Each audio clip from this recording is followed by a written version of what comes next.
Hola, ¿cómo están? Yo soy Damaris García, bienvenidos a un video más aquí en Hablemos y bueno, pues hoy estoy aquí muy bien acompañada con Steven.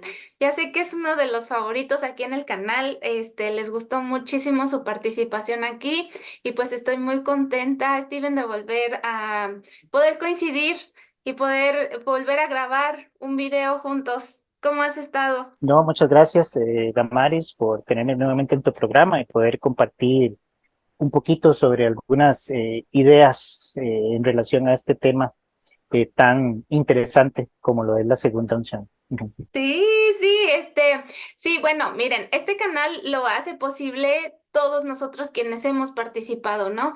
La verdad es que de eso se trata y yo le agradezco mucho a Steven porque ha dedicado tiempo para estudiar un poco más a profundidad este tema que es el de la segunda unción. Entonces, aquí vamos a platicar.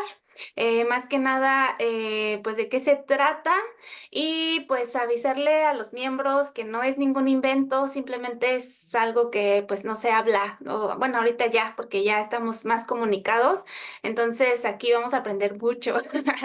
Y bueno, pues sí, Steven, si quieres ya vamos de lleno al tema.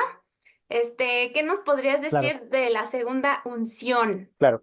Primero que todo, como bien dice Damaris, no es hablar mal de la iglesia, no es ninguna intención. De hecho, ya no soy más miembro de la iglesia, ya yo hice mi procedimiento para mandar a sacar mi nombre de los registros. Ya dichosamente la iglesia me comunicó que el proceso se finalizó.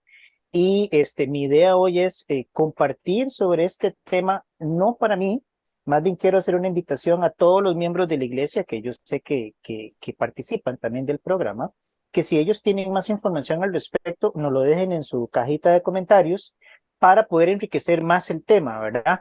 El tema es un tema complejo, es un tema que no tiene una respuesta única, debido a que la iglesia no tiene una posición oficial en relación al tema. Entonces lo que tenemos es como un retazo de muchas partes históricas, doctrinales y demás, que lo que hice fue que las junté para poder abordar el tema. Y si ustedes tienen más información, perfecto. Yo quisiera también comunicarle a los miembros de la iglesia que rondan sus 65 años de edad, que han sido fieles toda una vida, que sus hijos ya sirvieron misiones y demás, que puedan hacerse acreedores de esta bendición, acudiendo a su presidente esta que es obispo para que les comenten cómo pueden ustedes adquirir esta segunda unción o esta segunda bendición, porque aquí no hay distingo entre miembros, ¿verdad? A pesar de que ahora vamos a ver más adelante el proceso, como la iglesia lo hace, yo considero que hay miembros fieles que han dado su diezmo de manera íntegra y que ellos son acreedores también de esta bendición para completar todas las ordenanzas que se hacen en este lado del velo, en esta vida, de acuerdo a la doctrina mormona. Les reitero, si alguno quiere comentar, hágalo en la cajita de comentarios. A mí no me tienen que corregir, no me tienen que aclarar nada, porque primero no me interesa y segundo, yo no soy miembro de la iglesia. Háganlo por amor a ustedes mismos, por amor a sus familias y por amor a sus amigos que sí son miembros de la iglesia. Muy Sí, bien, pues. entonces, Ujú.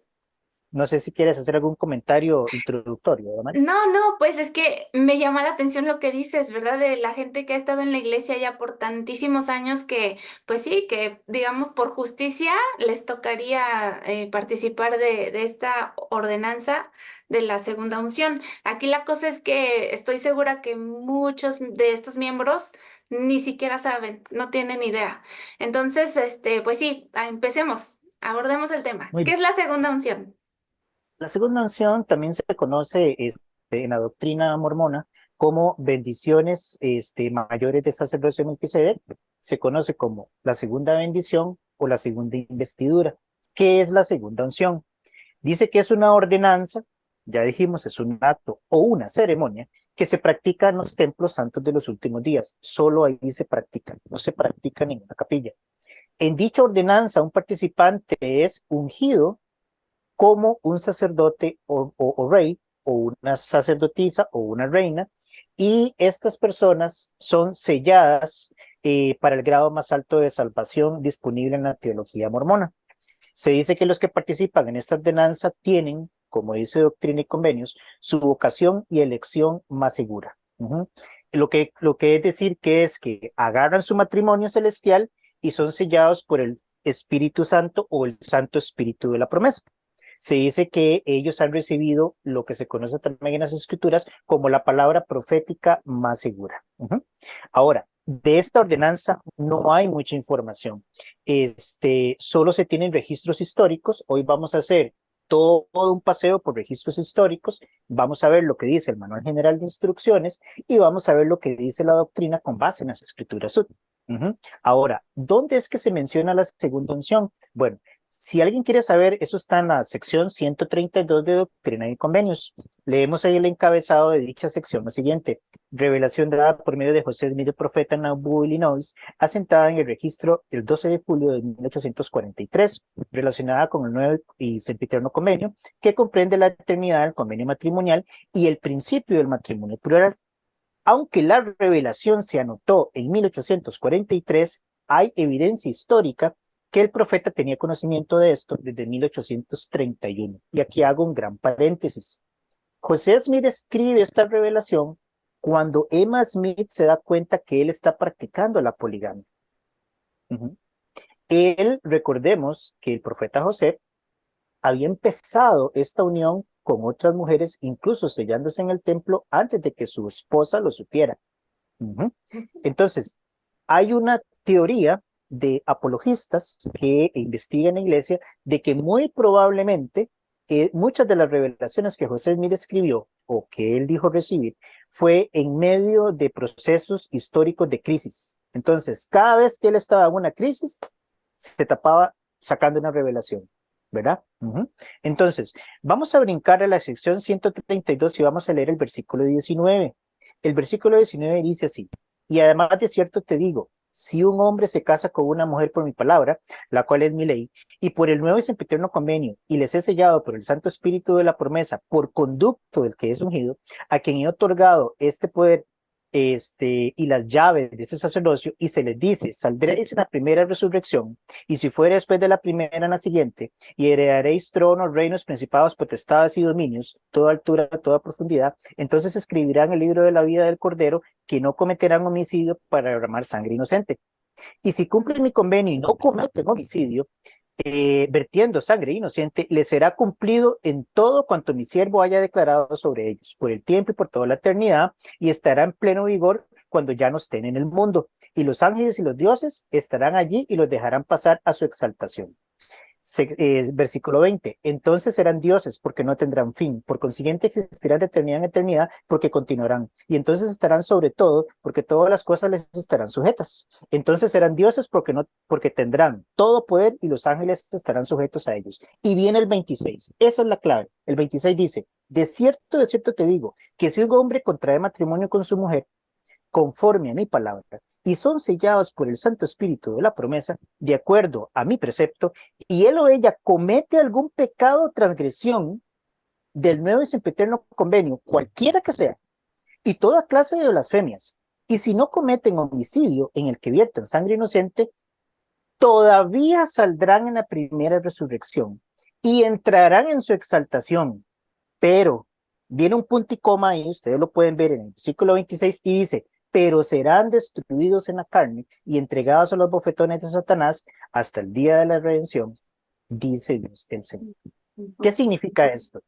El profeta José Smith en esta época, él no escribió literalmente, y con esto me refiero a la segunda unción. No, todo esto deriva de este versículo en donde se va descomponiendo por varias partes. Primero, el profeta menciona el nuevo y sempiterno convenio del matrimonio, que se realiza en un templo, que participa el Santo Espíritu de la promesa, que hay una promesa de exaltación y llegar a ser dioses, y que hay una eximente, y una garantía de exaltación a pesar de realizar algún pecado o transgresión y toda clase de blasfemia. Todavía saldrán en la primera resurrección, y que la única pena que va a tener eso es ser entregado a los bofetones de Satanás. Entonces, hasta ese punto, implícitamente la segunda unción estaba ahí, pero él no puso segunda unción. De ahí entonces es que lastimosamente, al no haber claridad por parte del profeta José Smith, tenemos que irnos a los registros históricos para tratar de identificar ajá, y de buscar esa palabra segunda unción de una manera literal. Entonces, ¿dónde encontramos esa parte? Esa parte nosotros la encontramos el 8 de abril de 1901 a través del presidente Joseph Fielding Smith, en un diario que llevó un señor que se llamaba Anthony W. Evans, el 8 de abril de 1901.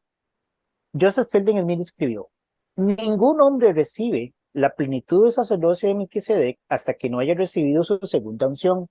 Los hombres que sean recomendados a esta ordenanza sagrada deben ser hombres de Dios cuya fe e integridad sean indiscutibles. Otro hecho histórico que habla directamente de la segunda unción fue el presidente Wilford Woodruff, tercer presidente de la iglesia, donde en 1897 se hace el primer audio de un profeta y se graba la voz del presidente Woodruff. Fue la primera vez que se logra grabar la voz de un profeta y él dijo lo siguiente: cuando Woodruff afirmó que él recibió sus propias investiduras, él puede haber usado el plural para referirse a ambas investiduras. Su primera unción, cuando fue ungido como preparación para recibir más bendiciones, el 2 de diciembre de 1843, y su segunda unción o sellamiento, cuando se selló con su esposa Phoebe, el 28 de enero de 1844. BYU escribió lo siguiente: generalmente esta ordenanza se le llama la plenitud del sacerdocio, aunque algunas veces se le llamó la segunda unción o investidura. Entonces, ¿qué es lo que pasa con esto? Que para recibir todas las ordenanzas salvadoras, los profetas en la antigüedad, en los inicios de la restauración de la iglesia, lo que hacían era que la persona se bautizaba, recibía el don del Espíritu Santo, recibían el sacerdocio, recibían su investidura, pero si ustedes recuerdan, la oración de la investidura dice que es para prepararse para llegar a ser reyes y reinas del más alto Dios, sacerdotes y sacerdotisas del más alto Dios, pero no los nombran todavía. Cuando usted se sella aún, usted recibe una promesa de llegar a ser, pero tampoco se sella sobre su cabeza esa bendición. Entonces, si nos vamos a los hechos históricos que voy a decir a continuación, es que las personas empezaron a recibir esta ordenanza. Vamos a los hechos históricos. Dice: la segunda unción fue implementada por el profeta José Smith en la construcción del templo de Nauvoo para poder llevar a cabo la restauración de la plenitud del sacerdocio. En los tiempos de José Smith, cuando él estuvo en vida, se realizaron segundas unciones a 20 hombres y 17 mujeres. Esto es cuando José Smith estuvo en vida, entre los años 1843 a 1850 aproximadamente. El 28 de septiembre de 1843, José y Emma recibieron la segunda unción. Durante la vida del profeta, se continuó con la práctica. Luego de la muerte de José Smith, Brigham Young continuó con la ordenanza en 1846 en el templo de Nauvoo para salir hacia Utah. John delegó esta autoridad a otros y en ese tiempo se realizaron 600 segundas unciones. O sea, en los inicios de la iglesia era muy común que usted recibiera una ordenanza más, además de su sellamiento. La pregunta es: ¿qué pasó en la historia para que esa ordenanza se perdiera? ¿Quién tomó la decisión? La misma historia nos lo va contando. Luego de salir para Utah y después de la migración a dicho estado, la ordenanza se retoma en 1866 hasta el año 1880. En 1880, John Taylor instauró requisitos de procedimiento para poder otorgar la segunda unción, lo que requería la aprobación del presidente de estaca de la época. Entonces, ¿qué era lo que pasaba en esa época? Yo acudía a mi presidente de estaca y él me daba una recomendación, no para sellarme, ya yo estaba sellado, era para recibir la ordenanza de la segunda unción. Bueno, mira, Entonces, a ver, bueno, es que me surgen varios comentarios. La primera sería como aclarar a los miembros, ¿no? La gente que fuimos al templo y nos investimos, ahí podríamos decir que nosotros, sí, fue la primera, ajá, pero no hemos recibido la segunda ni la recibiremos. Bueno, por cómo bueno, más adelante vas a explicar cómo es que, quién sí la recibe y quién no. Pero aquí algo que me llama la atención, como dices tú también, de que por qué se suspendió. Y yo podría pensar, no sé, que tiene que ver con precisamente el hecho de que cuando descubrieron que José Smith lo que quería era pues ser gobernante rey, literal, o sea, ajá, pero digamos, no por elección, sino por llamamiento de Dios, algo divino. Entonces, si yo pongo atención y digo, a ver, ¿qué me están haciendo en la segunda unción? Me están ordenando rey. Y como dices tú, no es una promesa, es algo que, y es la diferencia entre una, o sea, entre la una y la segunda, que en la primera te lo prometen o te dicen tú podrías, pero en la segunda te lo dictan, o sea, te dicen, ya está, o sea, ya eres. Entonces, no sé si eso, no sé si tuvo que ver, por qué se suspendió, digo, en unos años. Hay que recordar que históricamente todas las personas que tienen rasgos narcisistas, como José Smith, lo que buscan son tres cosas: poder, sexo y dinero. Y José Smith estuvo envuelto en estas tres aristas. Él buscaba sexo, buscaba poder y buscaba dinero. Entonces, ¿cómo él se granjeaba la fidelidad de sus más allegados? Bueno, dándoles el cielo. Te nombro un Dios, te nombro un Dios en vida.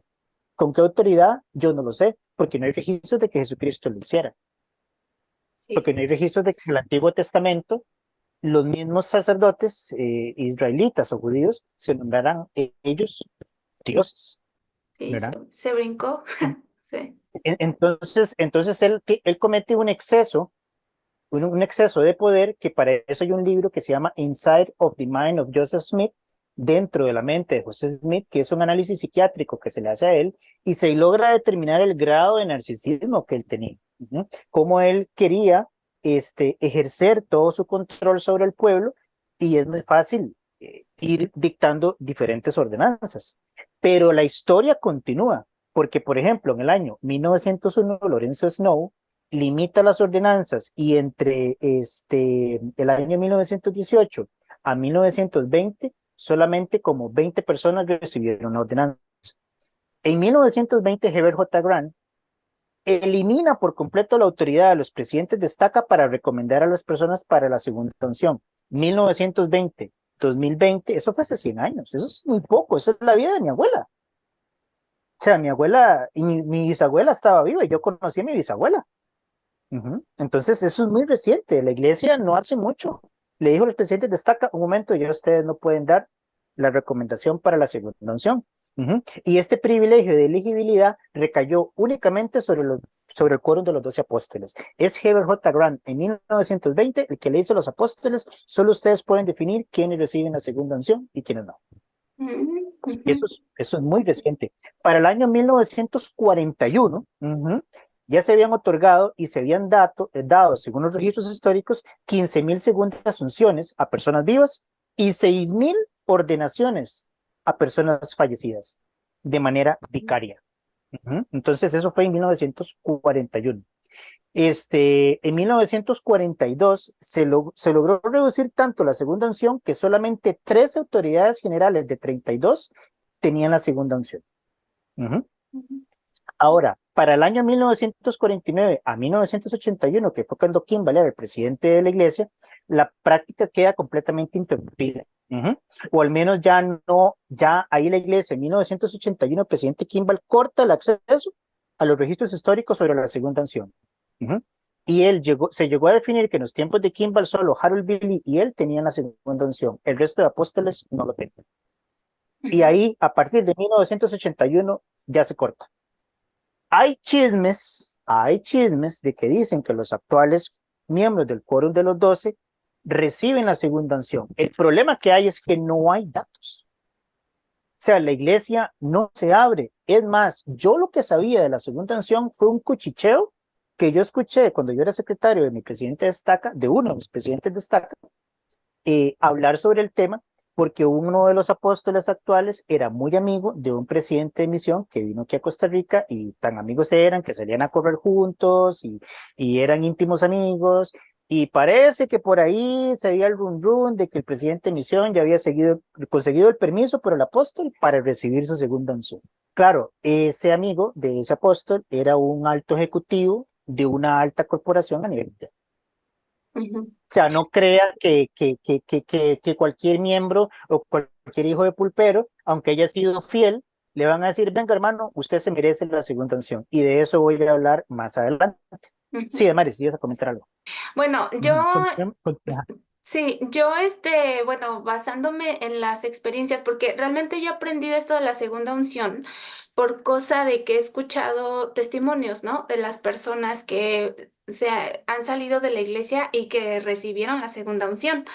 Entonces, bueno, de lo que yo he escuchado es, sí, no se sabe exactamente a quién se la dan, a quién no. Se supone que sí podríamos asumir que los apóstoles la tienen porque pues parece que ellos son quienes recomiendan y también las personas que ya han recibido, les dicen, bueno, ahora tú digamos ya eres digno para también recomendarnos a alguien que quieras tú, que sugieras que se merece la segunda unción. También, como algunos testimonios han dicho que en la ceremonia, por ejemplo, van algunos de las otras autoridades generales como setentas o como, por ejemplo, los presidentes de los templos. Entonces es probable, tal vez no todos. Tal vez de los templos grandes o tal vez de los templos en Utah, nada más, los presidentes hayan recibido, pero es algo muy lamentable que si no es nada malo, ¿porque la iglesia lo oculta tanto, no? Y bueno, es un rasgo pues sectario, o sea, son ritos y que se mantienen ocultos para, digamos, sí, dividir unos con otros y entonces causar eso, ¿no? Mentalmente de tú eres más especial que el resto y es un rasgo de secta. Y, y me monto de una vez en esta intervención tuya para decir lo siguiente. A mí lo que me preocupa es que en la guía de las escrituras de la triple no está la segunda unción. Ustedes se van a la guía de las escrituras al final y no está ese nombre. Ahora, Mm, si yo me voy al Manual General de Instrucciones actual, en el punto 18 al punto 18.3, que es donde se dicen todas las ordenanzas que existen, no mencionan las instrucciones. ujú, Ujú. Entonces, si el Manual General de Instrucciones no lo menciona, ¿por qué no lo menciona? Esa es la pregunta. Leamos qué dice Doctrina y Convenio, sección 84. Dice, así que en sus ordenanzas se manifiesta el poder de la divinidad. Y sin sus ordenanzas y la autoridad del sacerdocio, el poder de la divinidad no se manifiesta a los hombres en la carne, porque sin esto ningún hombre puede ver la faz de Dios, sí el Padre, y vivir. Ahí están las escrituras, hermanos. Entonces, si es en las ordenanzas en donde se demuestra el poder de Dios, ¿por qué el poder de Dios solo se limita a un grupo de personas? Vean, el punto 18.1 dice, las ordenanzas de salvación y exaltación son el bautismo, la confirmación y el don del Espíritu Santo, el conferir el sacerdocio a Melquisedec y la ordenación a un oficio, la investidura del templo y el seguimiento en el templo. Nada más. Y ujú. ahí queda. Otras ordenanzas y bendiciones, dice, dar el nombre y bendecir a los niños, la Santa Cena, conferir el sacerdocio arónico y ordenar un oficio, apartar a los miembros para servir en llamamientos, consagración del aceite, bendición de los enfermos, bendición de consuelo y consejo, la dedicación de los hogares, dedicación de sepulturas y bendiciones patriarcales dadas por los patriarcas ordenados. Para de contar, no hay más. ¿Tú crees Ujú. que sea algo Entonces, parecido como la poligamia, que digamos que el gobierno se puso pues las pilas para prohibirlo, para que no fuera algo que se pudiera practicar más? Y que en este caso, por ejemplo, es que es algo muy delicado que digo, o sea, eso de la libertad de creencia y todo, pero es algo muy delicado que te metan al templo y te digan, tú ya eres rey y tú ya puedes como tener potestad sobre tantísimo, ¿no? O sea, sobre la humanidad. Y no sé si tal vez también, digamos, por temor, pues sí, o sea, de la censura que podría venir pues de los gobiernos principalmente, que pusieron un alto y dijeron, a ver, bájenle, bájenle, aquí nada de que me van a andar ordenando reyes y reinas, porque bueno, es algo delicado, o sea, políticamente es delicado, entonces no sé, podría ser, y por eso es que se ha tomado con tantísima discreción, aunque como lo mencionaste ya anteriormente, ha habido profetas que lo dicen literalmente. Entonces, ajá. esa es una de las razones, porque es que al no estar las reglas claras, hay muchos comentarios al margen. Antes de las razones políticas, que son muy valederas, que tú ya comentaste, es que doctrinalmente eso es insostenible.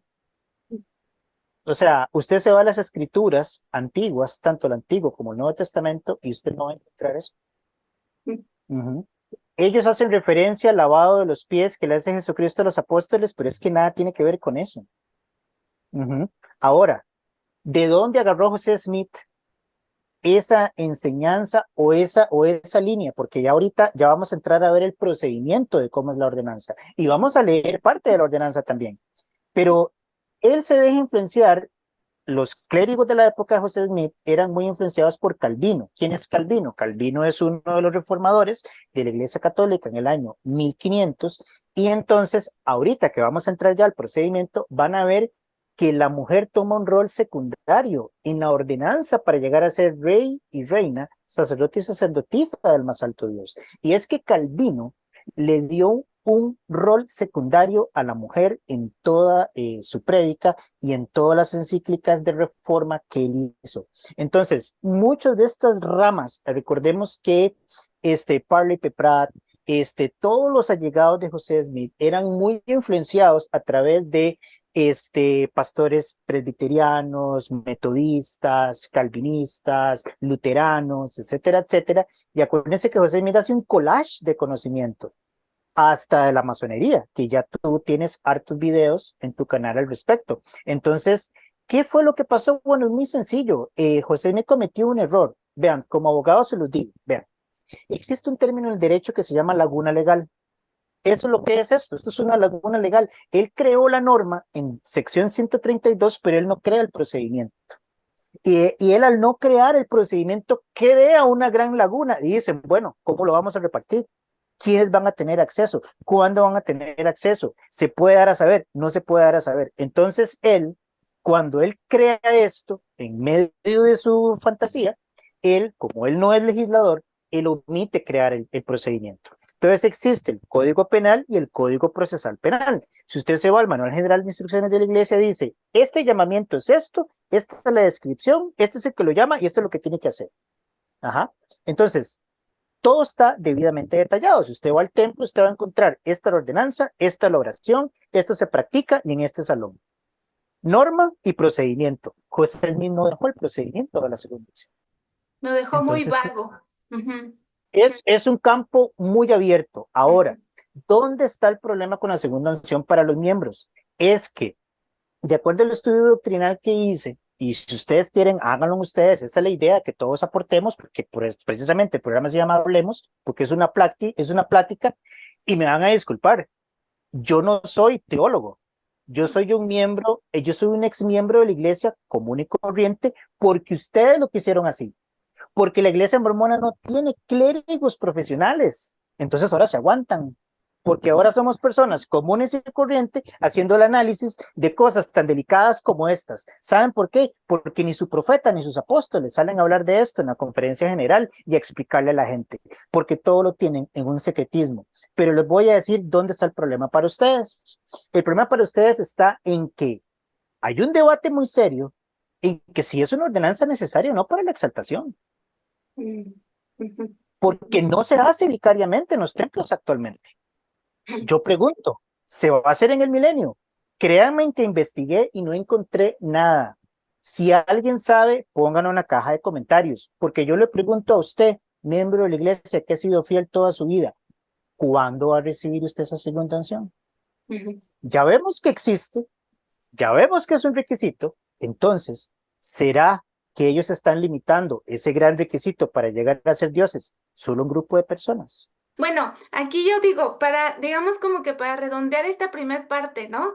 Entonces, primero que quede claro que es como que está la primera unción que sería todos los que ya fuimos al templo, nos investimos y nos sellamos con nuestro esposo y todo, ¿no? Y que se nos hace una promesa. Pero después, entonces sigue la segunda unción, que esa es donde ya te ordenan como rey, ya no es una promesa, ya te ordenan rey y sacerdote o reina y sacerdotisa. Y la otra sería lo que tú dijiste ahorita al último de es un requisito tener esta ordenanza, o sea, ya ser ordenado, y ahí es donde entonces los miembros deberían de ponerse a pensar un poquito más, decir, a ver, necesito entonces eso para mi salvación y ¿por qué no me lo dan? ¿Por qué no está abierto? ¿Por qué ni siquiera sabía de este tema? ¿No? Pero bueno, entonces hasta aquí estamos y pues que en los comentarios pues ahí nos escriban qué piensan al respecto de todo esto.